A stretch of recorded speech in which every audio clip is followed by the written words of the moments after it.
Hello guys, ఇప్పుడు ఉన్న ఈ మోడర్న్ ప్రపంచంలో ఎక్కడ చూసినా ఎయిర్ కండిషనర్స్, అదే ఏసీలు మనకు కనబడకుండా ఉండడం దాదాపు ఇంపాసిబుల్. ముఖ్యంగా ఈ సమ్మర్ సీజన్లో ఉన్న ఎండల బారి నుండి తప్పించుకోవడానికి ఈ ఏసీలను ఎక్కువగా యూజ్ చేస్తారు.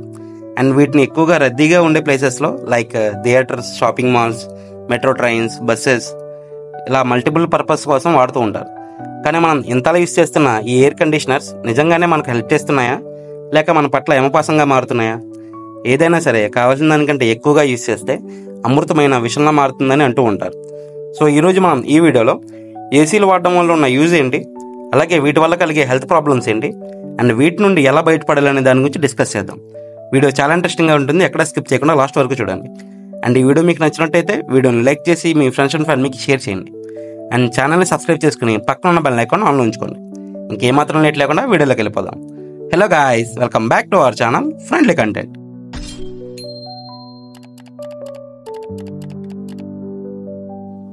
మొట్టమొదటగా ఈ ఎయిర్ కండిషనింగ్ సిస్టమ్ని, అదే ఈ ఏసీని విల్లీస్ క్యారియర్ అనే అతను 1902లో కనిపెట్టాడు.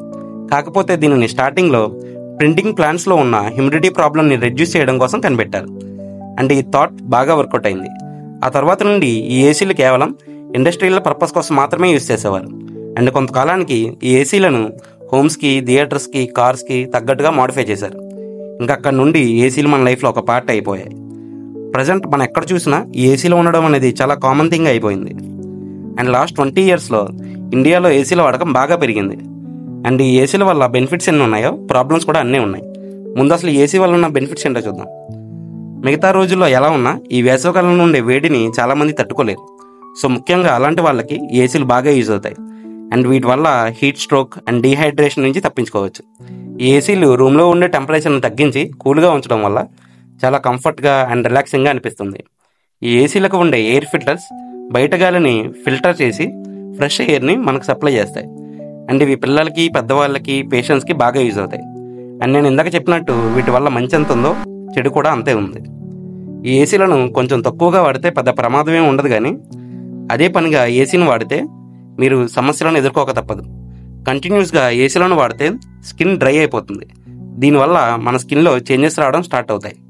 అండ్ వన్స్ మీరు ఏసీని ఆన్ చేశాక అది చేసే పని ఏంటంటే ఆ రూమ్లో ఉండే హ్యూమిడిటీ లెవెల్స్ని తగ్గించి ఆ రూమ్ని కూల్గా ఉంచడం. కానీ ఈ ప్రాసెస్లో ఆ రూమ్లో ఉండే హ్యూమిడిటీతో పాటు మన ఐస్లో ఉండే మాయిశ్చర్ కూడా ఎవాపరేట్ అయిపోతుంది. దీనివల్ల మన కళ్ళు ఈ విధంగా రెడ్గా అయిపోతాయి. సో దీనివల్ల మనకు కళ్ళు బాగా దురదలు వచ్చి చాలా డిస్కంఫర్ట్గా ఫీల్ అవుతాం. అండ్ అంతేకాకుండా ఈ సడన్ టెంపరేచర్ చేంజెస్ వల్ల మన బ్లడ్ వెజల్ సిస్టమ్ కూడా బాగా ఇంపాక్ట్ అవుతుంది. దీనివల్ల హెవీగా హెడేక్ రావడం స్టార్ట్ అవుతుంది. అండ్ అంతేకాకుండా ఈ ఎయిర్ కండిషనింగ్ వల్ల శ్వాసకోశ వ్యవస్థ, రెస్పిరేటరీ సిస్టమ్ మీద కూడా బాగా ఎఫెక్ట్ చూపిస్తుంది. దీనివల్ల బ్రీతింగ్ ప్రాబ్లమ్స్, దగ్గు, తుమ్ములు లాంటివి కూడా వస్తుంటాయి. అండ్ ఇలా చల్లగా ఉండే ప్లేసెస్లో బ్యాక్టీరియా అండ్ వైరస్ లాంటివి కూడా ఈజీగా స్ప్రెడ్ అయ్యే ఛాన్సెస్ ఉన్నాయి. అండ్ వీటితో పాటు ఇంకా చాలానే ఉన్నాయి. అండ్ నేను ఇప్పటివరకు చెప్పినవి మీలో చాలామందికి పెద్ద ప్రాబ్లమ్స్గా అనిపించకపోవచ్చు, కానీ ఇది ఇన్స్టెంట్గా మీ మీద ప్రభావం చూపించకపోయినా లాంగ్ రన్లో ఖచ్చితంగా ఎఫెక్ట్ చూపిస్తుంది. సో ఇప్పుడు ఏంటి, ఏసీలను వాడొద్దు అంటున్నావా అని మీరు అనుకోవచ్చు. లేదు, ఏసీలను వాడచ్చు. అండ్ కొన్ని జాగ్రత్తలు తీసుకుంటే మనకు ఎటువంటి ఇబ్బంది కలగకుండా ఉంటుంది. ఈ ఏసీ ఉన్న రూమ్ని మొత్తం క్లోజ్ చేయకుండా మంచి వెంటిలేషన్ని మెయింటైన్ చేయండి. అండ్ రెగ్యులర్గా ఏసీలో ఉండే ఎయిర్ ఫిల్టర్స్ని క్లీన్ చేస్తూ ఉండండి. అండ్ ఏసీ టెంపరేచర్ని వీలైనంత వరకు 28 degrees Celsius నుంచి 26 degrees Celsiusలోనే యూజ్ చేస్తే మన స్కిన్పై పెద్దగా ఇంపాక్ట్ చూపించదు. అండ్ 8 hours కంటే ఎక్కువసేపు ఏసీలను యూజ్ చేయకండి. ఏసీ ఉంది కదా అని అందులోనే ఉండకుండా మధ్య మధ్యలో బయటకు వస్తూ ఉండండి. సో ఇలా కొన్ని జాగ్రత్తలు తీసుకుంటే ఏసీల వల్ల మనకి ఎటువంటి ప్రాబ్లం ఉండదు. సో ఇదండి ఈరోజు మన వీడియో. ఈ వీడియోని మీరు ఎక్కడి వరకు చూసారంటే మీకు నచ్చిందని అనుకుంటున్నా. ఇన్ కేస్ వీడియో మీకు నచ్చినట్టయితే వీడియోని లైక్ చేసి ఏసీలో ఉండి అస్సలు బయటకు రాని మీ ఫ్రెండ్స్కి అండ్ ఫ్యామిలీ మెంబర్స్కి ఈ వీడియోని షేర్ చేయండి. అండ్ ఈ వీడియో పైన మీ థాట్స్ని కింద కమెంట్ బాక్స్లో కమెంట్ చేయండి. అండ్ ఇలాంటి ఇంట్రెస్టింగ్ అండ్ యూస్ఫుల్ కంటెంట్ కావాలనుకుంటే కింద కనబడుతున్న సబ్స్క్రైబ్ బటన్ నొక్కి పక్కన ఉన్న బెల్ ఐకాన్ ఆన్ ఉంచుకోండి. మరొక ఇంట్రెస్టింగ్ వీడియోతో మళ్ళీ కలుద్దాం. అంతవరకు బాయ్ బాయ్.